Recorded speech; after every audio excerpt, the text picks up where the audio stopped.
Hello বন্ধুরা, সবাই কেমন আছেন? আশা করি সকলেই খুব ভালো আছেন। বন্ধুরা, রাজ্য সরকারের তরফ থেকে ইতিমধ্যেই একটি বড় আপডেট দেওয়া হয়েছে।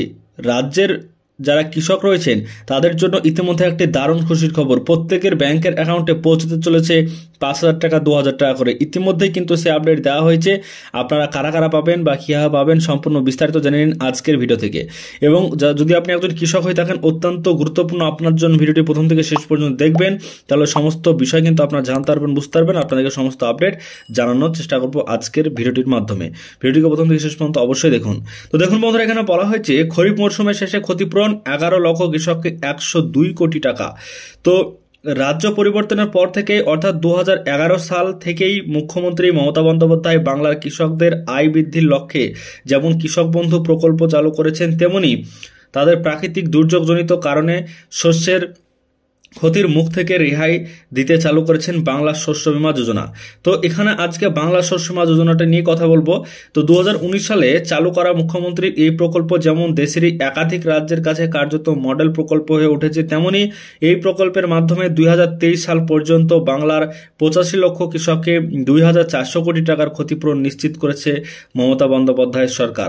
এবার আরও এক ধাপ এগিয়ে রাজ্য সরকার 2023 সালের খরিফ মরশুমের শেষে ক্ষতিপূরণ বাবদ বাংলা শস্য বীমা যোজনার অধীনে থাকা বাংলার 11 লক্ষ কৃষককে 102 কোটি টাকা পাঠাতে চলেছে। রাজ্যের কৃষিক্ষেত্রে উন্নয়নের লক্ষ্যে এবং রাজ্যের প্রান্তিক কৃষকদের পাশে দাঁড়াতে গত 13 বছরে একাধিক প্রকল্প চালু করেছেন মুখ্যমন্ত্রী। তার মধ্যে যেমন কৃষক বন্ধু প্রকল্প আছে, তেমনি আছে বাংলা শস্য বীমা যোজনাও আছে। কৃষি পরিকাঠামো তহবিলের মাধ্যমে ঋণ প্রদানের বিষয়ও। এদের মধ্যে বাংলা শস্য বীমা যোজনা দেশের একাধিক রাজ্যের কাছে কৃষকদের প্রাকৃতিক দুর্যোগজনিত কারণে নষ্ট হওয়া ফসলের ক্ষতিপূরণ প্রদানের। তো দেখুন, এখানে বলা হয়েছে যে ক্ষতিপূরণ প্রদানের ক্ষেত্রে কার্যত মডেল প্রকল্প হয়ে উঠেছে। সেই সব রাজ্যের আধিকারিকরা বাংলায় এসে এই রাজ্যের প্রকল্প খতিয়ে দেখে নিজ রাজ্যে ফিরে এই প্রকল্পের অনুকরণে নয়া প্রকল্প চালু করেছেন। সব থেকে বড় কথা, বাংলা শস্য বীমা যোজনাতে প্রাকৃতিক বা অন্য কোনো কারণে কৃষকদের ফসল নষ্ট হলে এই প্রকল্পের মাধ্যমে ক্ষতিপূরণ নিশ্চিত করার ব্যবস্থাই করেছে। তাই নয়, এই প্রকল্পের মাধ্যমে কোনো কারণে কৃষক চাষ করতে না পারলেও ক্ষতিপূরণ প্রদান নিশ্চিত করা হয়েছে। তারপর দেখুন এখানে কি বলা হয়েছে, সব থেকে বড় কথা, এই রাজ্যের বুকে বাংলা শস্য বীমা যোজনার জন্য কৃষকদের হয়ে এই বিমার প্রিমিয়ামের সম্পূর্ণ খরচই বহন করে রাজ্য সরকার। কৃষকদের কাছ থেকে এই জন্য 1 পয়সাও নেওয়া হয় না, তারা বিনামূল্যে এই সুবিধা পান। সেই সূত্রেই 2023 সালের খরিফ মরশুমের শেষের ক্ষতিপূরণ বাবদ এবার বাংলার 11 লক্ষ কৃষক ক্ষতিপূরণ পেতে চলেছেন। উপগ্রহের মাধ্যমে ফসলের ক্ষয়ক্ষতি যাচাই করে তারপর জেলা স্তরে যাচাই প্রক্রিয়া চালিয়ে তবেই এই ক্ষতিপূরণ দেওয়া হচ্ছে। ক্ষতিপূরণের অঙ্ক নির্ধারিত হয়েছে। সামগ্রিকভাবে এই প্রক্রিয়া একেবারে শেষ পর্যায়ে এসে পৌঁছেছে, আর ক্ষতিপূরণের অঙ্ক দাঁড়াচ্ছে প্রায় 102 কোটি টাকায়। ফলে খুব শীঘ্রই কৃষকদের ব্যাংক অ্যাকাউন্টে সরাসরি এই টাকা ঢুকে যেতে চলেছে। তো বন্ধুরা, এখানে যে বিষয়টি জানানো হয়েছে, বাংলা শস্য বীমা যোজনায় যদি আপনি আবেদন করে থাকেন, তাহলে আপনার ব্যাংকের অ্যাকাউন্টে খুব শীঘ্রই কিন্তু টাকা আসতে চলেছে। কারণ ইতিমধ্যেই দেখুন এখানে বলা হয়েছে পরিষ্কারভাবে যে বাংলায় কিন্তু ক্ষতিপূরণ যেটা ফসলে সেটা কিন্তু হয়েছে, এবং সেটা খতিয়ে দেখে কিন্তু টাকা ছাড়ার সিদ্ধান্ত নিয়েছে রাজ্য সরকার। এ বিষয়ে রাজ্যের কৃষিমন্ত্রী শোভনদেব চট্টোপাধ্যায় জানিয়েছেন, সবচেয়ে কম সময়ের মধ্যে ফসলের ক্ষতিপূরণ দেওয়ার একটি মডেল হয়ে উঠেছে মুখ্যমন্ত্রীর মস্তিষ্কপ্রসূত এই শস্য বীমা প্রকল্প। তারই নেতৃত্বে রাজ্যের কৃষকদের গড় আয় বেড়েছে।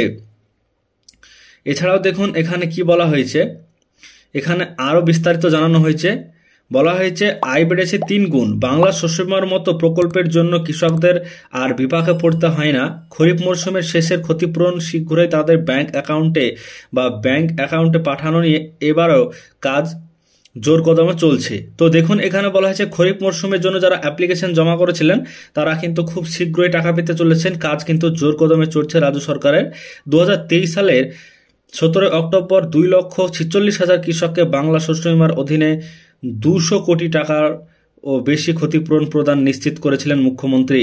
ওই দিন তিনি টুইট করে জানান, রাজ্যে বৃষ্টি কম হওয়ায় যারা ধান রোপণ করতে পারেননি তাদের এই ক্ষতিপূরণ দেওয়া হবে। সেই মতোই এবার টাকা পেতে চলেছেন কৃষকেরা। তো বন্ধুরা, এখানে যে বিষয়টি জানানো হয়েছে যে যারা বাংলা শস্য বীমা যোজনাতে আবেদন করেছেন কিন্তু টাকা পাননি, কিন্তু ক্ষতি হয়েছে, তারা খুব শীঘ্রই টাকা পেতে চলেছেন। রাজ্য সরকার ইতিমধ্যে কিন্তু বড় ঘোষণা দিয়ে জানিয়েছেন যে তারা খুব শীঘ্রই টাকা পেতে চলেছেন বাংলা শস্য বীমা যোজনাতে। আর যারা আবেদন করতে পারেননি তারা কিন্তু এখন আবেদন চলছে। আপনি নিকটবর্তী কৃষি দপ্তরে গিয়ে আবেদন করে আসুন, তাহলে আপনি বাংলা শস্য বীমা যোজনাতে টাকা তাড়াতাড়ি কিন্তু পেয়ে যাবেন। তো আজকের ভিডিওটির মাধ্যমে সম্পূর্ণ বিস্তারিত তথ্য জানানোর চেষ্টা করলাম। তো আজকের ভিডিও যদি আপনাদের ভালো লেগে থাকে ভিডিওটিকে একটি লাইক করুন, চ্যানেলটিকে সাবস্ক্রাইব করে রাখবেন পরবর্তীতে আমাদের সমস্ত আপডেট চ্যানেল থেকে পাওয়ার জন্য। তো এই বাংলা শস্য বীমাতে কত টাকা করে দেওয়া হয় সেটা কিন্তু নির্ধারিত নয়, তবে 2000, 5000, 10,000 এটা কিন্তু কোনো রকম সীমা নেই। যত পার্সেন্ট আপনার ক্ষতি হবে ফসলের এবং আপনার জমির পরিমাণ হিসাবে আপনার কিন্তু এই টাকাটা তারা ডিস্ট্রিবিউট করে দেবে। তো এতে কোনো রকম সমস্যা নেই, আপনি 3000, 4000, 5000 টাকা পেতে পারেন, কোনো রকম এতে বিষয় নেই।